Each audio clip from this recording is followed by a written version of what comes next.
अच्छे होंगे और आपकी नॉसेट की, आरआरबी की, SG PGI, D triple SB, KGMU and PGI की तैयारी बहुत अच्छे से चल रही होगी। सो इसी चैनल पे हर एक तरह का क्वेश्चन मैं आप लोगों को करवा रही हूँ। 60 क्वेश्चंस हम कर चुके हैं, 61 हमने करना है। लास्ट टाइम मैंने आप लोगों से एक क्वेश्चन पूछा था, तो पहले हम डिस्कस करते हैं, देन फर्दर पे चलते हैं। क्वेश्चन था nursing priority action for a suspected spinal injury patient. यहाँ पे अगर किसी पेशेंट को स्पाइनल इंजरी हुई है तो नर्सिंग एक्शन प्रायोरिटी में क्या रहेगा बेटू? तो obviously ABC are priority, maintain airway with immobilisation. देखो जब भी स्पाइनल इंजरी होती है इमोबिलाइजेशन करना इज वेरी इंपॉर्टेंट, क्योंकि अगर पेशेंट हिलेगा तो स्पाइनल इंजरी और वर्जन अप हो सकती है और वो इंजरी एक्सपैंड भी हो सकती है। तो राइट ऑप्शन यहाँ पे हमारे पास क्या रहेगा? Option number B.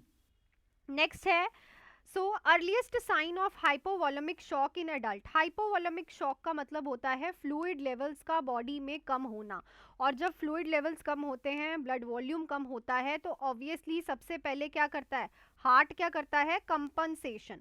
हार्ट क्या करेगा? कंपनसेशन। हार्ट जोर जोर से धड़क के ज्यादा ब्लड किसको भेजेगा? ज्यादा ब्लड किसको भेजेगा? ऑर्गन्स को ज्यादा ब्लड भेजेगा। तो यहाँ पे जो अर्ली साइन हमें पूछे कोई, hypotension, tachycardia, oliguria, cold clammy skin, so it is a tachycardia. Tachycardia जो है एक कंपनसेशन साइन है हार्ट का। क्लियर ना? सो ये अर्लीस्ट साइन होता है हाइपोवोलेमिक शॉक का। नेक्स्ट है patient on morphine show respiratory depression, the specific antidote is. तो मॉर्फिन ले रहा है patient, it is an opioid analgesic. Respiratory depression है, उसका मतलब कि मॉर्फिन की क्या हो गई? टॉक्सिसिटी हो गई। तो स्पेसिफिक एंटीडोट क्या रहेगा? फ्लूमाजिलिन, नलेक्सॉन, एट्रोपिन या फिर protamine sulphate. So it is a naloxone. ठीक है, नलेक्सॉन जो है वो एंटीडोट है किसका? मॉर्फिन का, ऑपोइड एनाल्जेसिक का। तो right option will be option number B. Next question पे चलते हैं, the most common cause of postpartum haemorrhage. तो इनमें से कौन सा मोस्ट कॉमन कॉज है पोस्टपार्टम हेमरेज का? Genital tract trauma, retained placenta, uterine atony, coagulation defect. So it is a uterine atony. Uterine atony का मतलब क्या है? यूट्रस जो है, यूट्रस है जो अपना टोन भूल गया है और वो प्रॉपरली कॉन्ट्रैक्शन नहीं कर रहा। जब तक वो कॉन्ट्रैक्शन नहीं करेगा प्रॉपरली तो उसमें से सारी चीजें बाहर कैसे निकलेंगी? सारा रिटेन्ड चीजें बाहर कैसे निकलेंगी? और बाहर नहीं निकलेंगी तो ऑब्वियसली पेशेंट को हैमरेज होगा। So it is a uterine atony. Next है which vitamin deficiency cause bleeding tendency in newborn. Newborn में कौन सा वाइटामिन डेफिशिएंसी ब्लीडिंग टेंडेंसीज को इंक्रीज करता है? Vitamin A, vitamin C, vitamin D, vitamin K. So it is a vitamin K. इसीलिए newborn को vitamin के का इंजेक्शन भी लगाया जाता है, विटामिन के दिया भी जाता है, given to the newborn. Because ऐसा क्यों होता है? क्योंकि अभी न्यूबॉर्न में प्रोडक्शन नहीं हो रही होती विटामिन की, क्योंकि इंटेस्टाइनल फ्लोरा अभी प्रॉपरली फॉर्म नहीं हुई होती, प्रॉपरली वर्क नहीं कर रही होती, तो विटामिन के की जो प्रोडक्शन है वो प्रॉपरली नहीं हुई होती। इसीलिए आपको बच्चा जैसे ही होता है उसे विटामिन के का इंजेक्शन लगाना होता है। नेक्स्ट है the best indicator of renal perfusion in a critical ill patient. अगर कोई पेशेंट में आपको रीनल परफ्यूजन देखनी है, मतलब रीनल जो है वो प्रॉपरली काम कर रही है, किडनी जो है वो प्रॉपरली काम कर रही है, एक क्रिटिकली इल पेशेंट है, उसमें बेस्ट इंडिकेटर क्या रहेगा? That is a blood pressure, serum creatinine level, urine output, CVP. देखो किडनी का अगर मैं बात करूं तो हमेशा यूरिन, यूरिन जो है सबसे इंपॉर्टेंट होता है, क्योंकि किडनी का फंक्शन ही क्या है? यूरिन को प्रोड्यूस करना और यूरिन को एक्सक्रीट आउट करवाना। किडनी तो फिल्टरेशन ही कर रही है ना, किडनी तो कर ही फिल्टरेशन रही है। तो अगर किडनी में अगर कुछ इम्प्रूवमेंट हो रही है तो उसकी फिल्टरेशन अच्छी होगी और ऑब्वियसली जो यूरिन आउटपुट है वो इंक्रीज होगी और वी कैन से वो प्रॉपर आएगी। तो अगर किसी की किडनी परफ्यूजन चेक करनी है कि किडनी प्रॉपरली काम कर रही है, किडनी इज वर्किंग, तो सबसे अच्छा बेस्ट इंडिकेटर क्या रहेगा? यूरिन आउटपुट का प्रॉपर आना, यूरिन आउटपुट का प्रॉपरली आना। ठीक है, सो राइट ऑप्शन यहाँ पे क्या रहेगा? Option number C. क्लियर? और अगर किसी का किडनी फेलियर हुआ है या फिर किडनी की प्रॉब्लम है तो भी यूरिन आउटपुट ही आपको प्रॉपरली सारी चीजें क्लियर कर देती है। चलो नेक्स्ट क्वेश्चन पे चलते हैं। उससे पहले आप लोग जुड़ सकते हैं मेरे न्यू बैचेस में, ऑलरेडी प्रिपरेशन बेटा स्टार्ट हो गई है।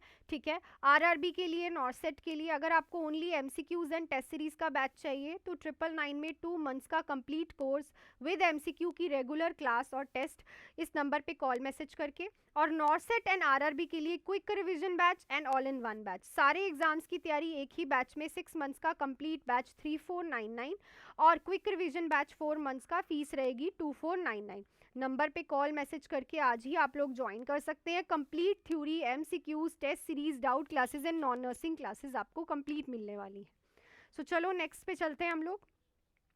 A patient with head injury has unequal प्यूपिल। Head injury वाले पेशेंट के जो प्यूपिल्स हैं वो अनइक्वल है।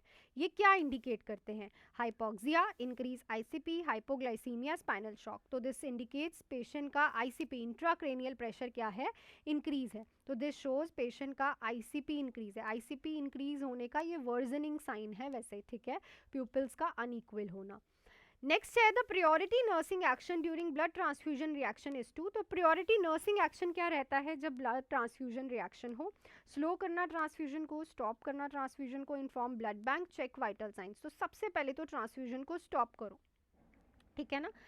स्लो तब ट्रांसफ्यूजन किया जाता है जब रेट, फ्लो रेट इंक्रीज हो, ठीक है ना। फ्लो रेट क्या हो? इंक्रीज, तो आप स्लो करते हो, बट अगर रिएक्शन आ रहे हैं तो स्टॉप करना है ट्रांसफ्यूजन को। नेक्स्ट है the child with sunken eyes, dry mouth and no tear suggest. Child है, sunken eyes है, ड्राई माउथ है और टीयर्स भी नहीं है, क्या सजेस्ट करेगा? Mild dehydration, moderate dehydration, severe dehydration, over hydration. So it is a severe dehydration. बेटा साइंस देखो, sunken eyes, dry mouth, no tears, ये माइल्ड मॉडरेट साइन नहीं है। तीनों साइंस, तीनों के डिफरेंट डिफरेंट साइन है, ठीक है ना। तो ये वाले जो साइन है ये सीवियर डिहाइड्रेशन के साइंस है।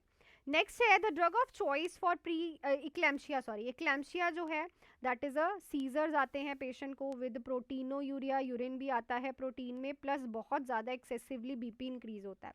सो इसके कौन सा डीओसी है? Drug of choice diazepam, phenytoin, magnesium sulphate, hydralazine. So it is a magnesium sulphate. MgSO4 जो है हम पेशेंट को देते हैं। MgSO4 central nervous system depressant है, तो जब सेंट्रल नर्वस सिस्टम ही डिप्रेस हो गया तो पेशेंट को सीजर्स नहीं आएंगे।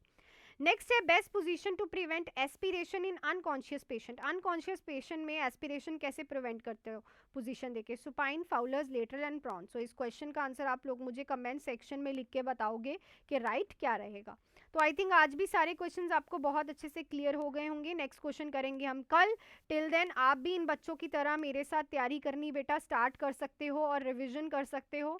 नंबर आप लोगों के पास है। अगर आपकी थ्योरी कंप्लीट है, आपको एमसीक्यूज एंड टेस्ट सीरीज चाहिए तो 999 में 2 मंथ्स का batch and quick revision and all in one batch, theory and MCQ batch भी आप ज्वाइन कर सकते हो। सो मिलती हूँ आपको नेक्स्ट क्लास में। Till then do hard work, make your parents proud and all the best.